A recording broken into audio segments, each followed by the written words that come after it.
বর্তমান সোশ্যাল মিডিয়ার যুগে আমরা সবাই কম বেশি কন্টেন্ট ক্রিয়েট করার চেষ্টা করছি। আর কন্টেন্ট ক্রিয়েট করার জন্য ফেসবুক একটি অন্যতম মাধ্যম। কারণ বাংলাদেশে 100 জনের মধ্যে শতকরা 98% মানুষ ফেসবুক ইউজ করে। আর ফেসবুক যেহেতু বহুল ব্যবহৃত একটি সোশ্যাল মিডিয়া প্ল্যাটফর্ম, তাই আমাদের সবার উচিত ফেসবুক দিয়েই শুরু করা। সম্মানিত সুধী, আসসালামু আলাইকুম। আমার নতুন আরো একটি ভিডিওতে আপনাদের সবাইকে স্বাগত জানাচ্ছি। আজকে ভিডিওর মাধ্যমে আমি আপনাদেরকে দেখিয়ে দেব কিভাবে প্রফেশনালি একটি ফেসবুক পেজ খুলতে হয় এবং সেই পেজটিকে কিভাবে খুব সহজে ভাইরাল করা যায়। আর ফেসবুক পেজ কন্টেন্ট ক্রিয়েট করার জন্য অত্যন্ত গুরুত্বপূর্ণ। কারণ আমরা যদি একটা প্রোফাইল থেকে কন্টেন্ট ক্রিয়েট শুরু করি, দেখা যাচ্ছে প্রোফাইলে যে সুবিধা পাওয়া যায় ফেসবুক পেজে তার থেকে 3-4 গুণ বেশি সুবিধা পাওয়া যায়। এবং যারা প্রফেশনালি কন্টেন্ট ক্রিয়েট করে এবং বাংলাদেশে যারা অলরেডি ভাইরাল, তারা সবাই কিন্তু ফেসবুক পেজ দিয়েই কন্টেন্ট ক্রিয়েট করে। তাই আমাদের সবার উচিত ফেসবুক পেজের মাধ্যমেই কন্টেন্ট ক্রিয়েট জার্নিটা শুরু করা। তাই আমরা এখান থেকে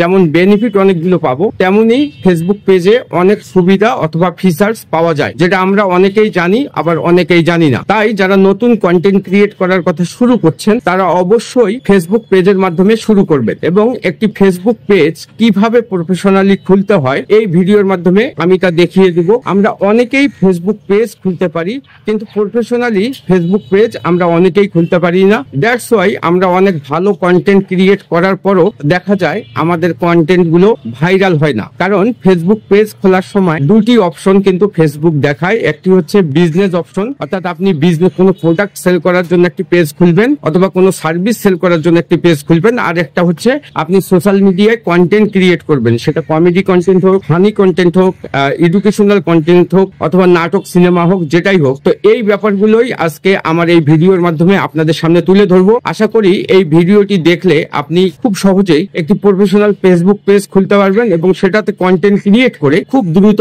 ভাইরাল হতে পারবেন। তাই চলুন কিভাবে প্রফেশনালি একটি ফেসবুক পেজ খুলতে হয় সেই ভিডিওটি শুরু করি। এর জন্য চলে যাচ্ছি আমি আমার মোবাইল স্ক্রিনে। আমি চলে আসলাম আমার মোবাইল স্ক্রিনে। এখন মোবাইল স্ক্রিনে আসার পর যেহেতু একটি প্রোফাইলের আন্ডারে একটা ফেসবুক পেজ খুলতে হয়, তাই আমরা দেখা যাচ্ছে আমাদের প্রোফাইলটাতে ক্লিক করে নিচ্ছি। ক্লিক করে নেওয়ার পর এখানে এই যে দেখুন, এখানে এই যে একটা পেজেস নামক অপশন আছে। আপনি দেখা যাচ্ছে এখানে আমি আবার প্রথম থেকে দেখাই। আপনি একটি ফেসবুক পেজ খোলার জন্য আপনি এই যে আপনার ফেসবুক অ্যাপসটাকে ওপেন করবেন। ওপেন করার পর এখান থেকে আপনি এই যে লেফট সাইডে যে রাইট সাইডে যে আপনার এই যে প্রোফাইল আইকন আছে, এই প্রোফাইলে ক্লিক করবেন। প্রোফাইলে ক্লিক করলেন। ক্লিক করার পর এই যে এখানে দেখুন বেশ কিছু অপশন দেখাবে, ক্রাইসিস রেসপন্ড, তারপর হচ্ছে এই যে সেভ, তারপর হচ্ছে রিলস, তারপর হচ্ছে এই যে এখানে দেখুন একটি পেজ নামে একটা অপশন আছে। আমরা এই পেজে ক্লিক করব। আমরা এই পেজে ক্লিক করব। পেজে ক্লিক করার পর এখানে দেখুন এখানে কয়েকটি অপশন দেখাবে। তার মধ্যে একটা হচ্ছে এই যে ক্রিয়েট অপশন। আমরা এই ক্রিয়েট অপশনে ক্লিক করে দিব। প্লাসে ক্লিক করব,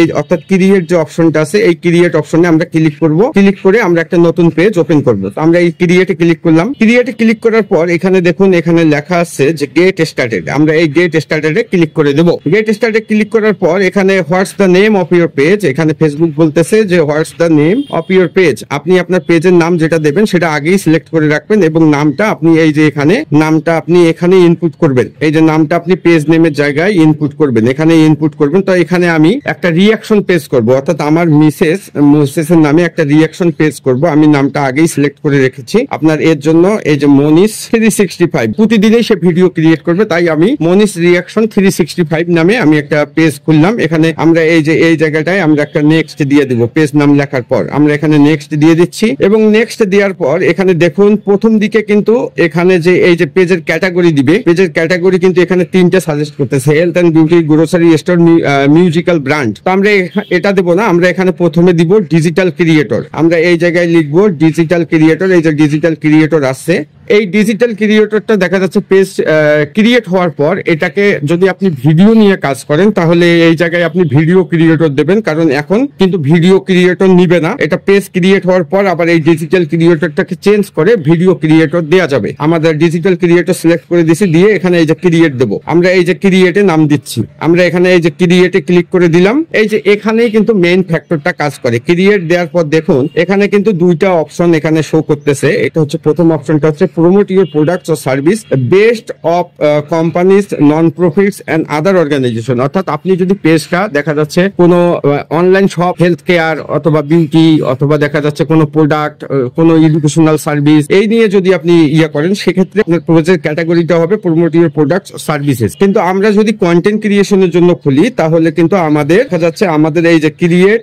এইটা অপশন দিতে হবে। এইটা কিন্তু আমরা অনেকেই দেই না, দ্যাটস ওয়াই দেখা যাচ্ছে আমরা বিজনেস পেজ খুলি, সেটাতে কন্টেন্ট ক্রিয়েট করি। আমরা বিজনেস পেজ খুলে ওটাতে কন্টেন্ট ক্রিয়েট করি, দ্যাটস ওয়াই কিন্তু দেখা যাচ্ছে আমাদের কন্টেন্ট গুলো ভাইরাল হয় না, কারণ আমরা তো বিজনেস করার জন্য পেজ খুলছি। তো আমরা যেহেতু কন্টেন্ট ক্রিয়েট করব, তাই আমরা এখানে এই যে এই চিহ্নটাতে মানে ক্লিক করে আমরা আবার কন্টিনিউ দেবো। তো আমরা এই যে কন্টেন্ট ক্রিয়েটের জন্য দিলাম create content and connect with fans, এর জন্য আমরা কন্টেন্ট ক্রিয়েশন করবো, দ্যাটস ওয়াই আমরা পেজটা খুলতেছি। এবং আবার আমরা এখানে কিন্তু এই যে কন্টিনিউ এ ক্লিক করব। তো আমরা এই যে কন্টিনিউ এ ক্লিক করে দিলাম। ক্লিক করে দেওয়ার পর এই যে দেখুন আমাদের পেজের নামটা কিন্তু অলরেডি এখানে কিন্তু তৈরি হয়ে গেছে। এই যে মনীষ রিয়াকশন 365 আমাদের পেজের নামটা ক্রিয়েট হয়ে গেছে। আমরা আবার কিন্তু পুনরায় এখানে নেক্সট দিলেই আমাদের পেজটা তৈরি হয়ে যাবে। তো আমরা এই যে এখানে নেক্সট দিয়ে দিচ্ছি। নেক্সট দেওয়ার পর এখানে আরেকটা জিনিস দেখুন, এখানে কিন্তু দেখাচ্ছে যে আমার এই প্রোফাইলে দেখা যাচ্ছে আপনার 568 জন ফলোয়ার আছে। তো এই 568 জন ফলোয়ারকে আমি কিন্তু এই পেজটার জন্য ইনভাইট করতে পারি। এর জন্য এই যে আপনি এখানে যে অপশনটা দেখতেছেন সিলেক্ট অল, এই সিলেক্ট অলে ক্লিক করে দিতে হবে। এই সিলেক্ট অলে ক্লিক করে দিলাম। ক্লিক করে দেওয়ার পর নেক্সট দেবো। তাহলে এই 600 লোকের কাছে কিন্তু এই যে ইনভাইট লেখাটা দেখতেছেন, এই 600 লোকের কাছে কিন্তু ইনভাইট লেখাটা চলে যাবে। এই যে আমরা ইনভাইট করে দিলাম। এবং এখানে আরো দুইটা অপশন শো করতেছে। একটা হচ্ছে marketing and professional emails about your page. এটা যদি আপনি ইনেবল করে দেন, তাহলে দেখা যাচ্ছে আপনার পেজের নোটিফিকেশন গুলো আপনার মেইলে যাবে এবং প্রতি মিনিটে মেইল যাবে এবং আপনার মেইলের যে ইনবক্স আছে সেটা আপনি পূরণ হয়ে যাবে। তাই এখানে যে অপশনটা দেখতেছেন, এই অপশনটা আপনার ডিসেবল আছে, এটা ডিসেবল থাকাই ভালো। Page notification on your profile, এখানে যে অপশনটা দেখতেছেন এটা অবশ্যই অন থাকতে হবে, কারণ হচ্ছে পেজের বিভিন্ন ধরনের নোটিফিকেশন গুলো দেখা যাচ্ছে আপনার পেজের নোটিফিকেশন বারে শো করবে এবং আপনি ওটা থেকে এক্সপিরিয়েন্স নিয়ে দেখা যাচ্ছে গাইডলাইন অনুসারে কাজ করতে পারবেন। এখানে ডান যদি দেই, তাহলে আমাদের পেজটা ক্রিয়েট হয়ে যাবে। এখানে ডান করে দিলাম। ডান করে দেওয়ার পর এই যে মনীষ রিয়াকশন 365 আমাদের এই পেজটা কিন্তু ক্রিয়েট হয়ে যাচ্ছে। এই যে ঘুরতেছে এবং এই যে আমাদের পেজটা ক্রিয়েট হয়ে যাচ্ছে, ক্রিয়েট হয়ে গেছে। এখানে দেখুন এই যে মনীষ রিয়াকশন 365 এই পেজটা কিন্তু আমাদের এখানে ক্রিয়েট হয়ে গেছে। আমি আপনাদের দেখিয়েছি যে কিভাবে একটি প্রফেশনাল পেজ খুলতে হয়। আপনারা যদি এভাবে পেজ খুলে সেটাতে নিয়মিত কন্টেন্ট আপলোড করেন, টাইমলি কন্টেন্ট আপলোড করেন, আমি আশা করি যে 30 দিনের মধ্যে আপনার কন্টেন্ট ভাইরাল হওয়ার সম্ভাবনা থাকবে, যদি আপনি কোয়ালিটি কন্টেন্ট আপলোড করেন। আমার এই ভিডিওটি যদি আপনাদের সামান্যতম ভালো লাগে, তাহলে আপনাদেরকে অনুরোধ করব আমার ইউটিউব চ্যানেল গ্রো ইজিওকে সাবস্ক্রাইব করার জন্য এবং আমার ফেসবুক প্রোফাইল এমডি গোলাম হোসেনকে ফলো করার জন্য। সবাইকে বিকেলের শুভেচ্ছা জানিয়ে ভিডিওটি শেষ করছি। সবাই ভালো থাকবেন। আসসালামু আলাইকুম।